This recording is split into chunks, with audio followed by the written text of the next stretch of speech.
দুপুরে খাওয়া দাওয়া শেষ করার পরে বিকালবেলাতে দেখি এই যে ঘন কালো মেঘ দেখে তো পুরো ভয়তে আমার বুকের ভিতর কেমন হচ্ছিল। তারপরে ঘরে এসে দেখি তোমাদের দাদাভাই পুজো দিচ্ছে, আর এদিকে রাত্রে ছিল আলু ভাতে আর ডিম ভাজা, পুরো জমে গিয়েছিল গরম ভাতের সাথে। হ্যালো এভরিওয়ান, গুড মর্নিং সবাইকে, আমার চ্যানেলে সবাইকে অনেক অনেক ওয়েলকাম। তো এখন সকাল 8:30 বাজে, আর আজকে হলো শুক্রবার। সকাল 8:30 থেকে আজকের ব্লগটা আমি স্টার্ট করলাম। তো সারাদিনের অনেক কিছুই করবো, সেগুলোই তোমাদের সাথে শেয়ার করব। আমি কিন্তু খুব একটা বাইরে যাই না, সেই জন্য আমি বাড়িতে যা করি সেই ভিডিওগুলোই তোমাদের সাথে শেয়ার করব। আর বাইরে ঘুরতে যদি যাই সেগুলো অবশ্যই তোমাদের সাথে শেয়ার করব। তো চলো, সবার আগে আমার চ্যানেলটা জলদি জলদি একটু সাবস্ক্রাইব করে নাও আর আমার পাশে থাকো তোমরা। চলো আজকের ভিডিওটা শুরু করা যাক।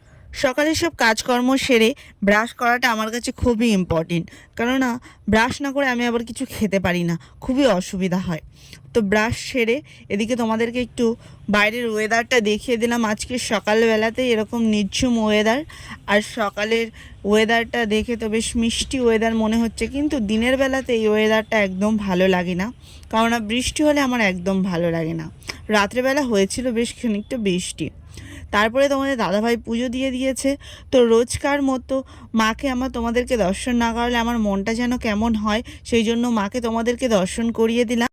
তারপর এদিকে আমি তোমাদের দাদাভাইয়ের জন্য নিয়ে হাজির হয়েছি চা। তো সকালবেলা উঠে চাটা খাওয়াটা মাস্ট আমার কাছে।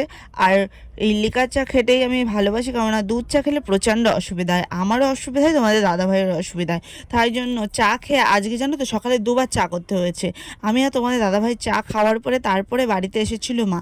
ওই যে আগের ভিডিওতে বলেছিলাম যে মা বাড়িতে নেই, সেহেতু মা বাড়ি ছিল না বলে আমাদের দুজনের জন্য চা করে খেয়ে নিয়েছিলাম। তো তারপরে এখানে মা, মাসি ও ছোটো মা তিনজনে চলে এসেছিলো, সকালবেলাতেই ফিরে গিয়েছিল বাড়ি, সেই জন্য সবাইকে আসার সঙ্গে সঙ্গে একটু চা করে দিলাম। তো তারপরে এদিকে লেগে গিয়েছি দুপুরে রান্না বান্না করতে।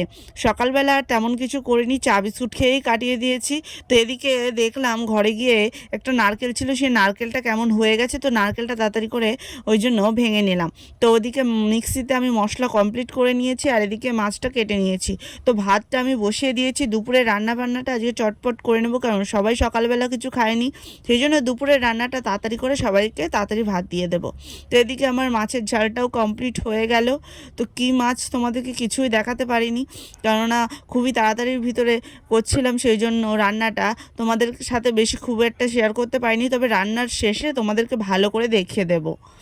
তো বন্ধুরা, আমার রান্নাবান্না কমপ্লিট হয়ে গেছে। তারপর এখানে দেখিয়ে দিলাম তোমাদেরকে আজকে করেছিলাম সরু চালের ভাত। তো গরম ভাত ছিল এখানে, আর এখানে ছিল পটল চিংড়ি। সেই যে নারকেলটা দেখাচ্ছিলাম তোমাদেরকে, সেই নারকেলটা দিয়ে করেছিলাম পটল চিংড়ি। আর এখানে ছিল বাটা মাছের ঝাল, লাল লাল ঝাল ঝাল করে বাটা মাছের ঝাল করেছিলাম। আর এদিকে ছিল আমের চাটনি, সাথে কিন্তু পাঁপড়ও ভেজেছি। শুধু আমের চাটনি খেতে আবার ভালোবাসে না তোমাদের দাদাভাই, সেই জন্য একটু পাঁপড়ও ভেজে দিয়েছি। ও পাঁপড় হলে চাটনির সাথে খুবই ভালোবাসে খেতে, ওর তো আর কিছু লাগে না, সেই জন্য পাঁপড়টাও একটু ভেজে নিয়েছি। তারপর আর লেট না করে এখন প্রায় দুপুর 1:30 মতো বাজে, মাকে আর ছোটো মাকে খেতে দিয়ে দিয়েছি।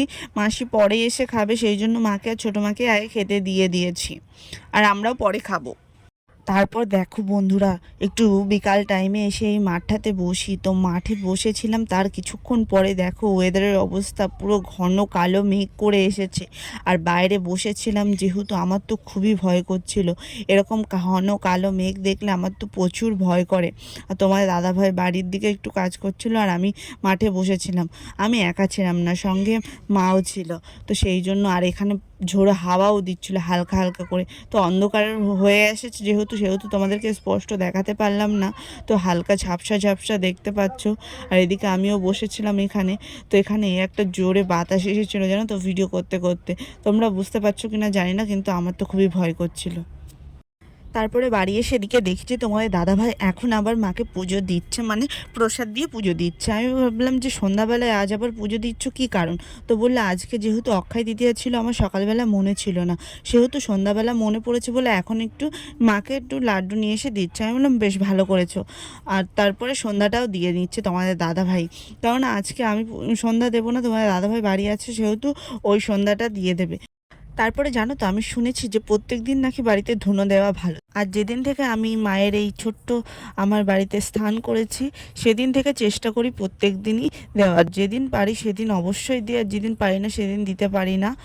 আর আমি যেদিন দিই সেই দিনগুলোতে ভিডিও ধরার মতো কেউ বাড়িতে থাকে, কারণ তোমাদের দাদাভাই যেদিন থাকে না সেদিনই আমি সন্ধ্যা দিই, নাহলে ও বাড়ি থাকলে ওই সন্ধ্যাটা দেয়। সেই জন্য তোমাদের সাথে সেগুলো শেয়ার করতে পারি না। তো আজকে ভাবলাম তোমাদের সাথে একটু শেয়ার করেই দিই। তারপরে আমি জানি না আমার সাথেই কেন এরকম হয়। এই যে দেখছো 4টে চপ, এটা ছবি দিয়েছে, তার কারণ হলো আমি ভিডিও ধরেছিলাম, কিন্তু ভিডিওগুলো কেন জানি না আমার গ্যালারিতে আসে না, আমি কিছু বুঝতে পারি না। তো যাই হোক, সেই জন্য ছবিগুলো তুলেছিলাম বলে ছবিগুলোই তোমাদেরকে দেখালাম। তো তারপরে এদিকে একটু প্রসাদ এসেছিলো, খিচুড়ি প্রসাদ, তো সেটাই খাচ্ছিলাম।